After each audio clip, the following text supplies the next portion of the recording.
swag of a prize fighter. The antithesis of a firefighter. Arsonist, I'm a fire rider. Instant flame like a firelighter. So special with shows, I live out my flows. Can't walk in my shoes, can't purchase my clothes. Ice in my veins, but I never froze. Picture perfect, but I never pose. As a juvenile, I knew I bounced back. Got rated, had a plan to get my ounce back. Use cheese as bait, that's a mousetrap. Let me to the right person to pounce at. They selling dreams, I'm pulling receipts. Full force, we can't be beat. Got a dirty mouth, but the flow so neat. Keep your 2 cents, talk is cheap. The next topic we're going to discuss on Boxing Bros is Tony Harrison is going to step in and face Tim Tszyu because Jermell Charlo is injured. And so we'll get into that, and then we'll discuss this in greater detail. So here's an article from Boxing Scene, I believe. Yeah, Boxing Scene. And it says, Tim Tszyu, Tony Harrison interim WBO title fight set for March 12th in Australia. So this article is written by Jake Donovan. Jake Donovan does a lot of writing for Boxing Scene. And here's what he says. Tim Tszyu and Tony Harrison were eager to get back in the ring in lieu of waiting out separate shots at the undisputed junior middleweight championship. The pair of top-rated contenders now turn to each other to satisfy that itch.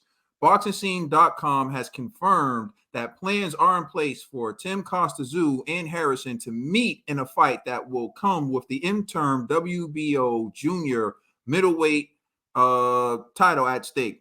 The bout will take place on March 12th at a location to be determined in Australia. The show will be presented early enough locally to where it will air live during prime time on Saturday, March 11th in the United States, likely on Showtime. Fox Sports' Ben Damon was the first to break the story. Tim Tszyu, who was 21-0 with 15 knockouts, was previously due to challenge undisputed 154-pound king Jermell Charlo, 35-1-1 with 19 knockouts, atop of January 28th Showtime card from Michelob Ultra Arena in Las Vegas. Charlo was forced to postpone the title defense by at least 2 months after he suffered a left scaphoid fracture in the 5th metacarpal base fracture, according to December 23rd medical diagnosis. News of the postponement was announced on Christmas Eve, with Tszyu determined to accept another fight for the sake of remaining active ahead of his first career title fight. The second-generation boxer, whose father was, I don't know how you say his first name, Costa.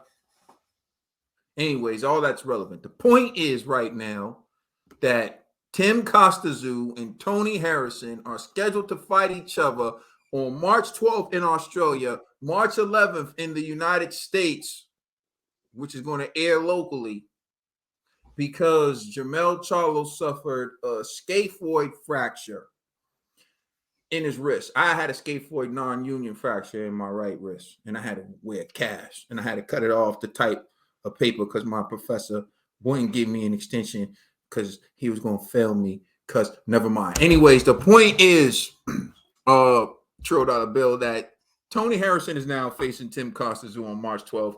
What's your reaction to the fight? Do you like it? Are you intrigued? What are your thoughts? Like, what do you think of it? I am intrigued a little bit because, well, Tim, right? He's been out for, by the time he get in the ring, it'll be a year, right? Tszyu? Yeah, it'll be I think it's approaching. Yeah, it'd be like a year since he's been in there. The same for like Tony Harrison, be like 11 months, 10 months to a year. You know what I'm saying? By the time he's been in there. So they both were going to be a little rusty. It's weird because Tony Harrison is a little slick, right? He can actually sneak away with this fight. You know what I'm saying? Like if Tim, see, for example, like Tszyu, you know, shout out to his pops. Tszyu was my guy. If anybody knows, Tszyu was my man. I've actually left a bad taste in my mouth his last fight, like when he was fighting Ricky Hatton. I think he was up in that fight and then he quit. you know, and Ricky Hatton ended up getting the belts and going on and, you know, had a great career. But that fight right there really put Ricky Hatton on the map. You know what I'm saying? Is when he fought Tim Tszyu's father, Costa Tszyu, right there. We gotta do this, Trill. Don't make me have to do this, Trill. Listen, don't.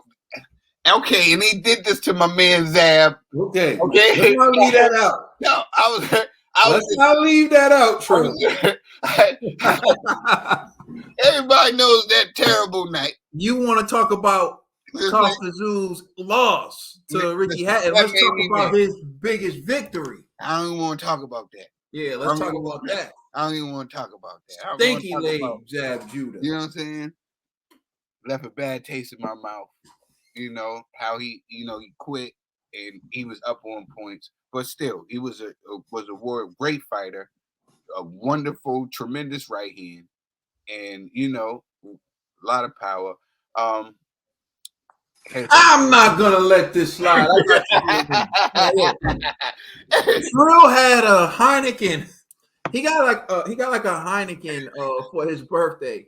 A Heineken bottle that was like gigantic, like way bigger than this bottle. And I don't know if you can see like comparison, but this is like this bottle was huge. Like I kid you not, this bottle was huge. It was just like almost ridiculous. It was like laughable. Like drink this much Heineken. It's like you gotta take this bottle and immediately pour it in like a cup of like a party. This Heineken bottle, no lie, could it was like a keg.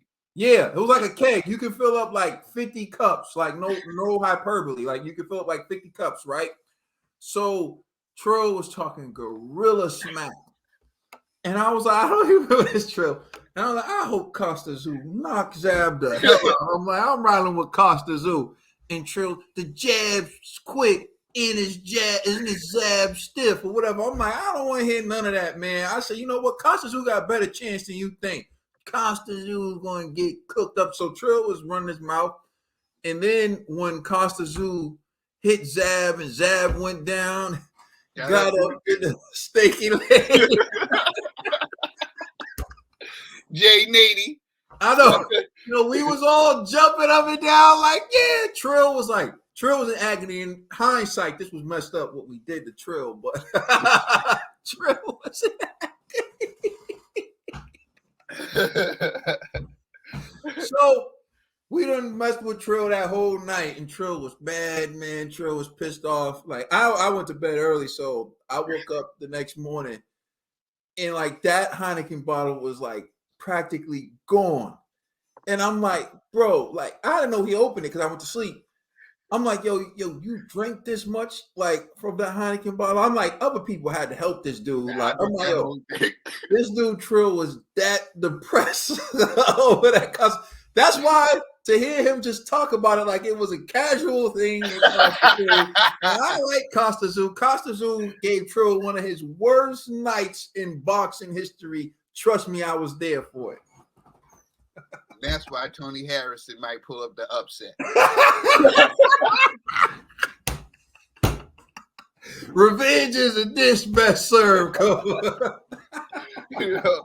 Oh man, that was definitely a horrible night. I think Big Mo was there too. Yeah, we were all there. You was going crazy. You said bro made it worse. We were all there. You had your meltdown. We were all there. Oh God! Yeah, I was like Martin. I was like Martin after that. I was kicking people out. Just the door. That's why I went to sleep early. I said, I'm about to get kicked out. Let me go to sleep.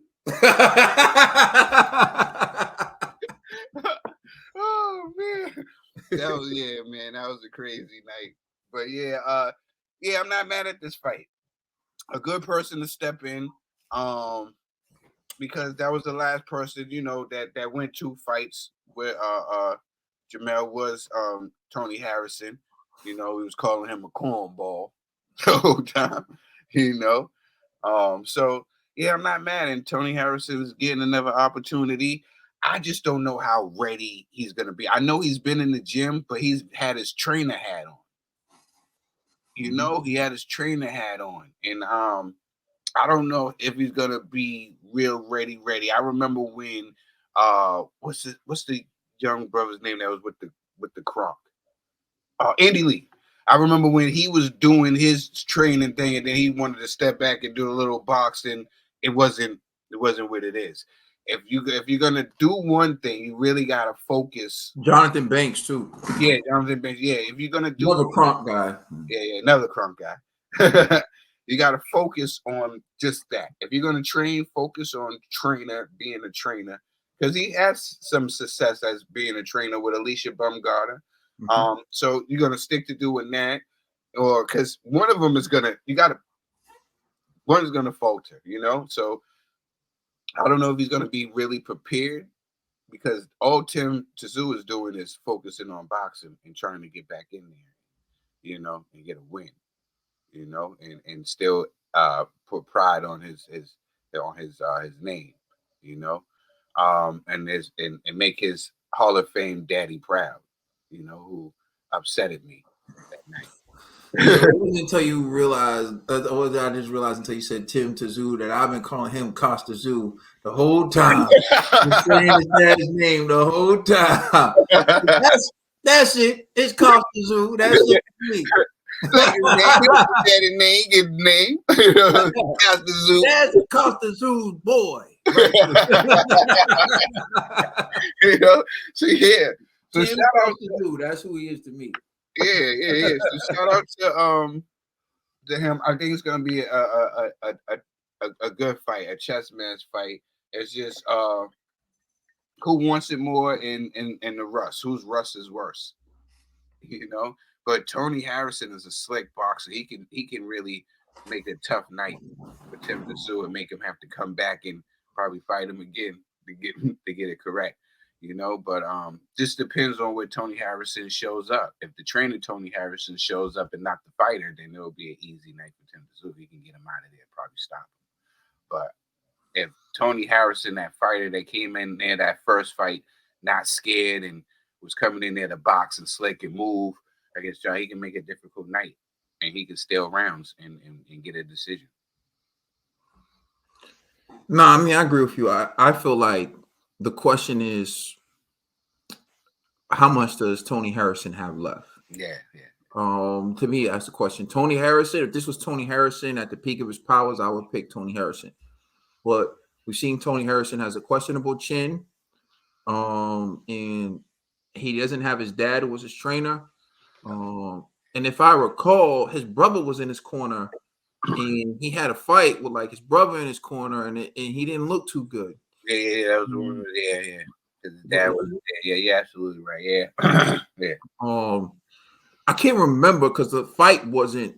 It was kind of. It could have been a snooze fest, honestly. But I just remember him not looking good, and I just remember me chalking it up to him not having his dad and being emotional.